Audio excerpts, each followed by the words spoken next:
Market का पंचनामा में आप सभी का स्वागत है। मैं हूं वरुण दुबे और मेरे साथ है प्रदीप पंड्या। और प्रदीप, लगातार दूसरे दिन है जब बाजार में हमने तेजी देखी, हरे निशान में बंद हुए। हालांकि 10,800 जो लेवल के बारे में हम कल डिस्कशन कर रहे थे, वहीं आके हम रुकते हुए दिखाई दिए हैं। लेकिन अच्छी बात है कि दूसरे दिन लगातार तेजी, फिर से वही शॉर्ट कवरिंग का सहारा। और सबसे बड़ा बूस्टर दोस्तों यहाँ सरकार ने दिया, जो बैंक्स को दिया, काफी हद तक मदद वहां से मिली। सेंटिमेंट्स वहीं से सुन रहे हैं। तो बाजार का ट्रेडर्स का लॉजिक ये है कि कुछ बैंक पीसीए से बाहर हो जाएंगे। कॉरपोरेशन बैंक और इलाहाबाद बैंक उनको खरीदना चाहिए। जो पहले से बाहर हैं उनको और मदद मिली है। बैंक ऑफ महाराष्ट्र और बीओआई, उनको भी खरीदना चाहिए। और कुछ बैंक जो बहुत ही बुरी हालत में हैं, उनको भी थोड़े पैसे तो मिले हैं। तो आईओबी, यूनियन बैंक, तो उनको भी खरीदना चाहिए। यूनाइटेड बैंक, यूनियन बैंक अच्छा है, यूनाइटेड बैंक, यूको बैंक, वो भी खरीद लिए। तो आज सब खरीद लिए। और उसके बाद फिर ये समझा कि अब इनके पास पैसे आएंगे तो ये लेंडिंग करेंगे। एनबीएफसीज के पास जो लिक्विडिटी की कमी थी वो दूर होगी शायद, तो उनमें भी तेजी देखने को मिली। देखिए, लॉजिकली सरकार ने ये कदम सही उठाया, क्योंकि सरकार ग्रोथ लाने के लिए ये सारे प्रयत्न कर रही हैं। और मुझे लगता है काफी वक्त के बाद अब ये फाइनली सरकार ने सही काम किया है। थोड़ी देर से किया है। उर्जित पटेल साहब ने तभी कर लेते तो शायद उनके साथ झगड़ा भी नहीं होता। लेकिन ठीक है, कदम सही है और उसका फायदा मिलना चाहिए। लेकिन इस लिहाज से इन बैंक्स की आप कितनी री रेटिंग कर सकते हैं, अब ये सवाल सामने आने धीरे धीरे शुरू होंगे। अभी तो सब चल रहे हैं। उसके बाद बाजार फिर थोड़ा था इनमें डिफरेंशिएट करने की कोशिश आगे करेगा। लेकिन फिलहाल आपने जैसे ठीक कहा, शॉर्ट कवरिंग काफी तेजी से खास तौर पे इन शेयरों में हुई है। और उसी का असर आप देख रहे हैं। और कहीं ना कहीं जो पॉजिटिव संकेत काफी दिनों से नदारत थे, वो क्या आप शुरू हो गए एक एक करके आना? जैसे कि आज एक आया, हो सकता है कि आगे जाके भी आए कुछ ना कुछ। तो जैसे कि मैं कल भी आपको पूछता था, क्या बेस बन गया है? क्या बेस अभी तक नहीं बना है? क्योंकि हम जब भी ट्रेड करते हैं ना, 10,500 से 11,000 का रेंज, ये 600 पॉइंट की रेंज है जहाँ निफ्टी नाचता रहता है पूरा टाइम। बड़े मुश्किल सवाल पूछते हैं। 10,000 और 11,000 की रेंज में तो निफ्टी पिछले साल 1.5 साल से घूम रहा है। उसके बाहर निकलता ही नहीं, ना नीचे ना ऊपर। केवल बीच के 2 महीने के लिए निकला था, अगस्त सितंबर के दौरान। फिर अब इसी रेंज में आ गए। तो ये तो रेंज बाउंड मार्केट की तो कहानी बहुत पुरानी है। निफ्टी के लिहाज से 10,800 के ऊपर और निफ्टी बैंक के लिए 27,000 के ऊपर की क्लोजिंग काफी अहम थी। ये बात हमने सुबह कही थी। तो निफ्टी बैंक तो हो गया 27,000 के ऊपर बंद, निफ्टी नहीं हो पाया। तो और आज एक्सपायरी का दिन भी था, तो एक्सपायरी रिलेटेड भी थोड़े मूव्स होते हैं, तो कल तक का टाइम दे देते हैं। कल सुबह के पहले घंटे में फैसला होगा। अच्छा। अगर निफ्टी भी ऊपर आ गया तो हम मानेंगे कि ठीक है जी, बॉटम बन गया है। और अगर कहीं निफ्टी बैंक नीचे आ गया तो फिर हम कहेंगे नहीं, अभी दिक्कत है। चलिए ठीक है, तो कल सुबह डिसाइसिव मूव देखने शायद आपको मिलेगा। सवाल जो आपका सिलसिला शुरू करते हैं, नितिन अरोड़ा टेक महिंद्रा पे पूछ रहे हैं। आज बायबैक का ऐलान हो चुका है। 790 पे इनके पास 100 शेयर है, क्या करना चाहिए? प्रदीप, इनको बायबैक में टेंडर कर देना चाहिए। 950 का तो है बायबैक का प्राइस। एक्सेप्टेंस रेशियो जैसा कि आशीष बता रहे थे 4.5% के आसपास का, लेकिन कह नहीं सकते हो तो कितने करेंगे टेंडर, उसके ऊपर डिपेंड करता है। लेकिन 790 पे है, तो क्या ये टेंडर करते या रखे रहें? अच्छा, आपका व्यू क्या है उन शेयरों पे जो वापस आएंगे? ये यहाँ पे बहुत क्रूशियल है। जो एक्सेप्ट हो गए 950 पे, वो तो खुशी खुशी आपने मुनाफा लिया। जो वापस आए, क्या आप उनको जल्दी से बेचना चाहेंगे, या आपको लगता है कंपनी अच्छी है जी, पड़ा रहेगा स्टॉक, कोई दिक्कत नहीं? अगर ये व्यू है तो फिर आराम से बैठिए। मेरा भी व्यू यही है कि आराम से बैठिए, जितने शेयर एक्सेप्ट हो जाए खुशी खुशी। जो बाकी बचेंगे उनके भी भाव आने वाले हैं आगे। कोई दिक्कत की बात मुझे स्टॉक में नहीं लगती। आउट परफॉर्मिंग है ये कंपनी, और आगे भी रहेगी, इसकी पूरी संभावना दिखाई देती है। अच्छा, कितना एक्सेप्ट होगा उसको लेकर के अलग अलग गणित हैं, लेकिन कुछ एक्सपर्ट्स का ये कहना है कि 25% तक भी एक्सेप्ट हो सकता है, क्योंकि टेंडर करने वाले लोग कम होते हैं। राइट। हाँ, तो इसलिए खैर देखिए, सीधी बात तो यही है, शेयर तो रखना ही है। तो फिर रखिए, कोई दिक्कत नहीं है। जितने भी टेंडर हो जाए बाकी। फिर चलिए, रखे रहिए, ज़्यादा बेटर होगा।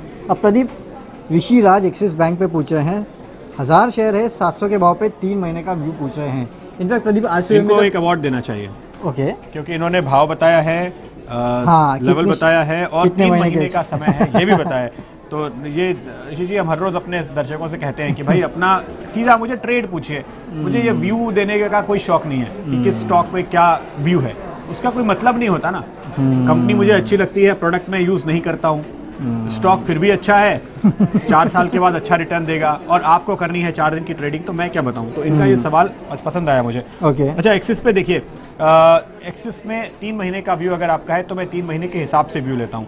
अब यहाँ पर जो बेस था वो 650 है, 665-70 के ऊपर ये स्टॉक नहीं निकलता था।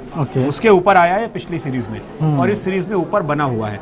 तो अब ये समझ लीजिए कि 650 से लेकर और 750 की एक नई रेंज बनाने की कोशिश इस समय इस स्टॉक में देखने को मिल रही है।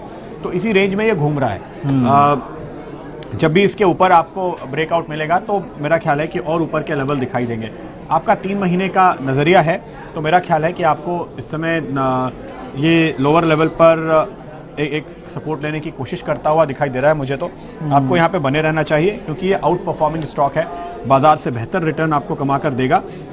इस समय अगर आप एक ट्रेडिंग के व्यू से देख रहे हैं तो मेरा ख्याल है कि 675 वही जो मैंने बेस की बात की थी वहाँ पर एक स्टॉप लॉस लगाइए और इस पोजीशन को बरकरार रखिए। इमीडिएट टारगेट मेरे हिसाब से 750 के आसपास के बनते हैं। अगर इसके ऊपर भी निकला अगले 2-3 महीनों में तो आपको 800-850 के भी लेवल दिखाएगा।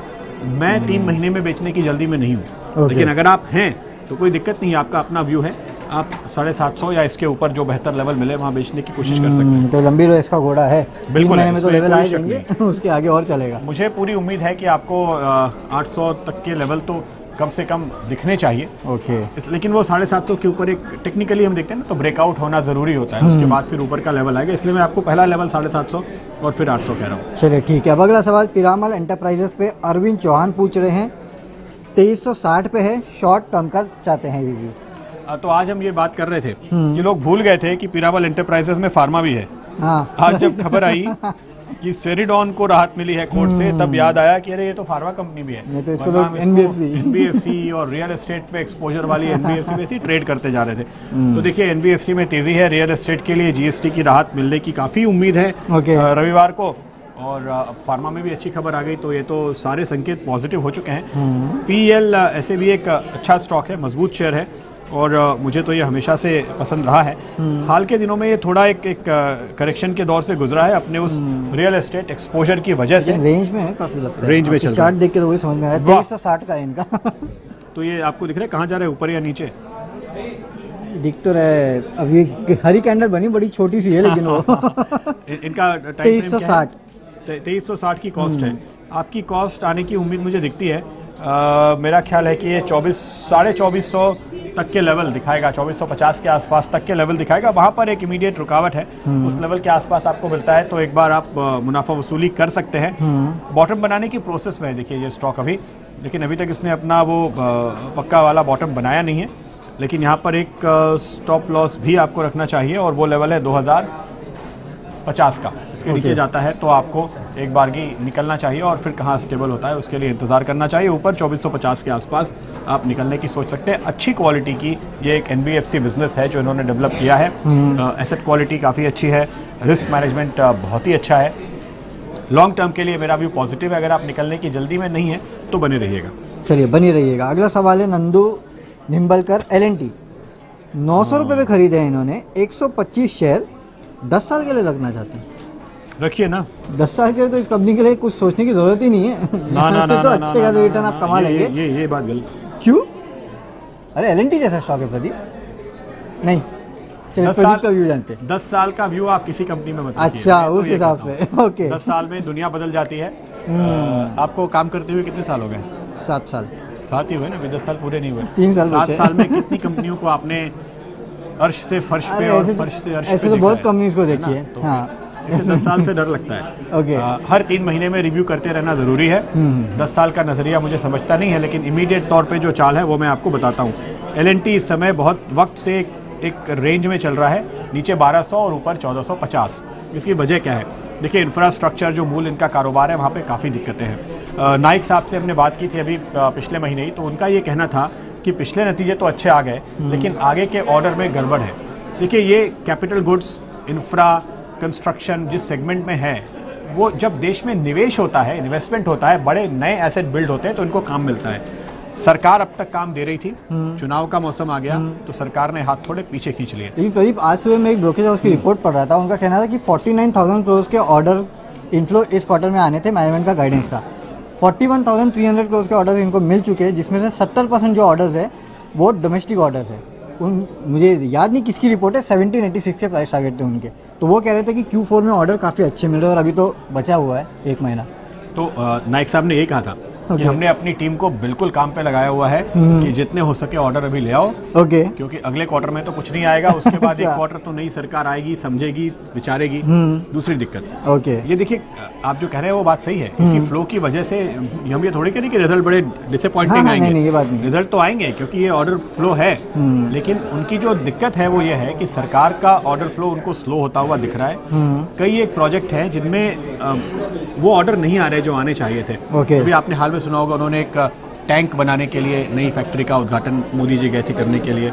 डिफेंस में बहुत सारे उनके कैपेसिटी तैयार है। वो कह रहे हैं सरकार डिफेंस के ऑर्डर ही नहीं दे रही। तो वो क्या करते हैं, दूसरी मशीनरी का जो प्रोडक्शन करना है वो काम वो वहां पे कर लेते हैं। लेकिन आपके सामने जो एसेट खड़ा है, अगर आप उसका 20% 30% इस्तेमाल कर रहे हैं केवल, तो फिर उसका मतलब नहीं है ना। फिक्स कॉस्ट में आपकी हालत हो जाएगी। दूसरा रास्ता है प्राइवेट सेक्टर। प्राइवेट सेक्टर में इन्वेस्टमेंट हो ही नहीं रहा। प्राइवेट सेक्टर का इन्वेस्टमेंट नई सरकार बनने के बाद ही शुरू होगा। इसलिए अगले 4-6 महीने अभी मुश्किल वाले रहने वाले हैं। तो मुझे नहीं लगता कि इस रेंज से ये बाहर निकल पाएगा।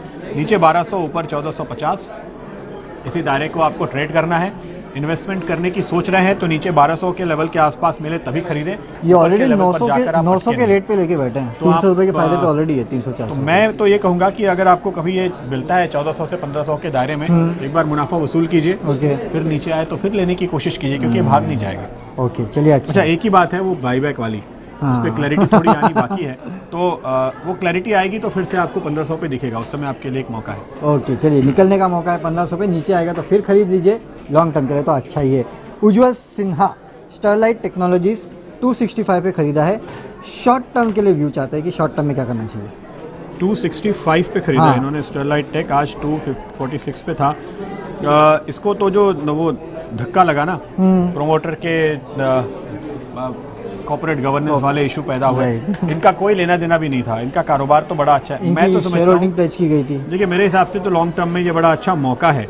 246 पर है, इन्होंने इसी लेवल के आसपास लिया है मेरे ख्याल से। 265 पे शॉर्ट टर्म का व्यू चाहते हैं।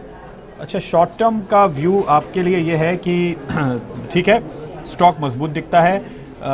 200 रुपए पे स्टॉप लॉस लगाइए और यहाँ पर आप उछाल में 275 तक के लेवल आने की गुंजाइश तो मुझे इमीडिएटली शॉर्ट टर्म व्यू से नजर आती है। वहाँ पर आप चाहें तो एक बार मुनाफा वसूल करें। आज 246 पे है, तो थोड़ा सा शायद एंट्री ऊपर के लेवल पर हो गई है, इसलिए शॉर्ट टर्म में आपको बहुत मुनाफा नहीं मिलेगा, लेकिन वहां तक जाएगा। 270-75 तो दिखता है।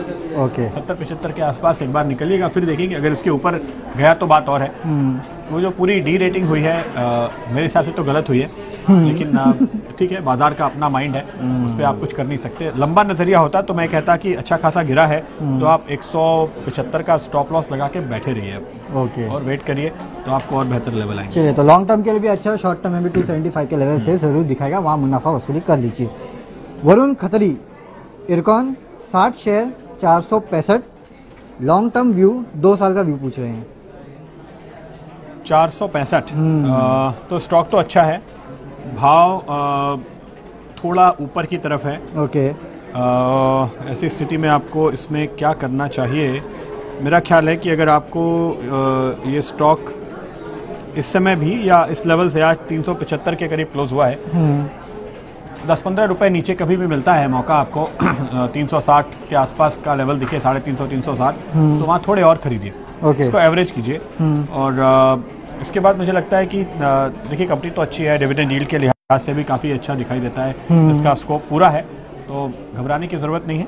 आपको फिर से यहाँ पर 470-80 तक के लेवल तो दिखाई देंगे, इसकी पूरी संभावना है, लेकिन 12 महीने का कम से कम नज़रिया आपको लेके चलना चाहिए। ओके, वैसे भी इनका 2 साल के व्यू है। हाँ, तो फिर कोई दिक्कत नहीं है, आपको 500 मिलेगा। ओके, चलिए, अगला सवाल सोहन दोषी काफ़ी बार पूछ चुके हैं, तो ले लेता हूँ इनका सवाल। SBI 290 पे लेके बैठे हैं, शॉर्ट टर्म का व्यू पूछा है कि शॉर्ट टर्म में क्या करना चाहिए इस काउंटर में। आजकल बहुत शॉर्ट टर्म क्या आ रहे हैं प्रदीप? अच्छा है, लोग इस तरह के वोलेटाइल माहौल में आप थोड़ा मुनाफा कमाइए और बार बार कमाइए। लेकर खड़े रहना बहुत मुश्किल है, बहुत रिस्की है। ओके, क्या भाव बताया इन्होंने SBI का? 290। 290, तो आप थोड़ा सा गलत लेवल पर एंटर हो गए। ओके, देखिए, लेकिन उससे फर्क नहीं पड़ता। आपका स्टॉप लॉस यहाँ पर नीचे की तरफ होगा 258 का, और टारगेट होगा 285-86। आपके लेवल से ऊपर निकलना फिलहाल थोड़ा सा मुश्किल है। 285-86 तक की तो चाल मुझे आने की उम्मीद है, जब तक ये 258 नहीं तोड़ता। तो एक बार ये उस लेवल पर आ जाए, आपकी लॉस कम हो जाए ना, तो एक बार निकल जाइए, फिर वापस से इसी लेवल पर एंटर कीजिएगा। 250-260 की इसकी रेंज होती है जो लेने वाली है। 300 के करीब आए तो वहाँ बेचकर निकल जाइए। इस रेंज से बाहर ये निकल नहीं पा रहा है बहुत वक्त से। तो ये शॉर्ट टर्म की स्ट्रैटेजी अगर आप बना रहे हैं वो ठीक है, लेकिन सही लेवल पर बनाइए, सही लेवल पर एंट्री और एग्जिट लीजिए तो मुनाफा बनेगा। ओके, चलिए अगला सवाल लेते हैं। यहाँ पे इंडियाबुल्स हाउसिंग फाइनेंस पे दीपेश शिनॉय पूछे हैं, 500 शेयर है 1392 पे, लॉन्ग टर्म का व्यू पूछे हैं। प्रदीप, अब तो ऐसा होगा कि अगर मार्केट चला तो ये सब स्टॉक्स बहुत चलेंगे, इनकी जम के पिटाई हुई है, भले वो बहुत ज्यादा ऊपर के लेवल पर आपने एंट्री ली है, आधा हो गया उन लेवल से। हाँ, तो अब वो लेवल वापस आएगा कि नहीं ये कहना मुश्किल है। देखिए, एक बात मैं आपसे कह सकता हूँ, अभी तक आईबुल हाउसिंग ने अपना बॉटम नहीं बनाया है। तो आपके लेवल तक वापस आने की मतलब इन लेवल से और गिरेगा, बहुत जल्दबाजी होगी। क्या गिर सकता है? मेरे हिसाब से प्रोबेबिलिटी गिरावट की ज़्यादा है। अभी भी जब तक ये तस्वीर बदलती नहीं है तब तक मेरा व्यू चेंज नहीं होगा। एनबीएफसीज में इस समय एक बहुत ज़बरदस्त आप उछाल देख रहे हैं, वो बात अपनी जगह पे है, लेकिन ग्रोथ को लेकर के चिंताएं बरकरार हैं। और ऐसी स्थिति में इस समय इस स्टॉक पे कम से कम ये कॉल लेना जल्दबाजी होगी कि यहाँ पर एक बॉटम बना है। आप क्या कर सकते हैं? अब इतने ऊपर के लेवल पर आपने एंट्री ली है, तो दरअसल सच बात कहूँ तो अब इनको मैं निकलने के लिए भी नहीं कह सकता। शायद इस लेवल पर आपको निकलना भी नहीं चाहिए, क्योंकि 600 से नीचे जाना थोड़ा मुश्किल ही लगता है, एनालिस्ट की कोई दूसरा बड़ा इशू हो जाए, जो मुझे फिलहाल दिखाई नहीं दे रहा। तो मेरी राय यह है कि आप बने रहिए, घबराए नहीं, अभी एवरेज मत कीजिए। जब स्थिति थोड़ी सुधरेगी, जब बॉटम कंफर्म होता हुआ नजर आएगा, जब सेक्टर में तेजी फिर से लौटेगी, तब आपको हम कॉल देंगे तेजी करने की। इस समय देखिए सामने इनके दिक्कत क्या है कि बैंकों के पास बहुत पैसे आ रहे हैं, बैंकों के पास कैपिटल भी आ रही है, पर बैंक्स क्या एनबीएफसीज को पैसे देने को तैयार है, और है भी तो किस कॉस्ट पे दे रहे हैं। इंडिया बुल्स का पिछले क्वार्टर का जो नतीजा था, आधे परसेंट से इनकी फंडिंग कॉस्ट बढ़ गई। ओके, आधे परसेंटेज पॉइंट। हाँ, तो आप 7% पे पैसे उठा रहे थे और आप 7.5 पे उठा रहे हो। इसका मतलब आपकी जो मार्जिन है अगर 3% की थी तो 2.5 हो गई। बहुत बड़ा झटका लगता है इससे किसी भी फाइनेंस कंपनी को। उन्होंने काफ़ी मैनेज करने की कोशिश की है, इसलिए मैं कह रहा हूँ कि कोई दिक्कत नहीं है, काफ़ी गिर चुका है, काफ़ी कुछ बुरा यहाँ पे हो चुका है, बने रह सकते हैं। थोड़ा नज़रिया यहाँ पर आपको लंबा रखना होगा, थोड़ा इंतज़ार करना होगा।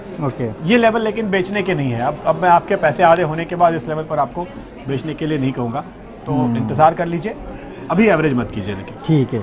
और एक आखिरी सवाल लेते हैं प्रदीप, शॉर्ट टर्म का और एक व्यू है संदीप जायसवाल का, लेकिन ये है टाटा मोटर्स पे 171 पे पहले का लिया हुआ है।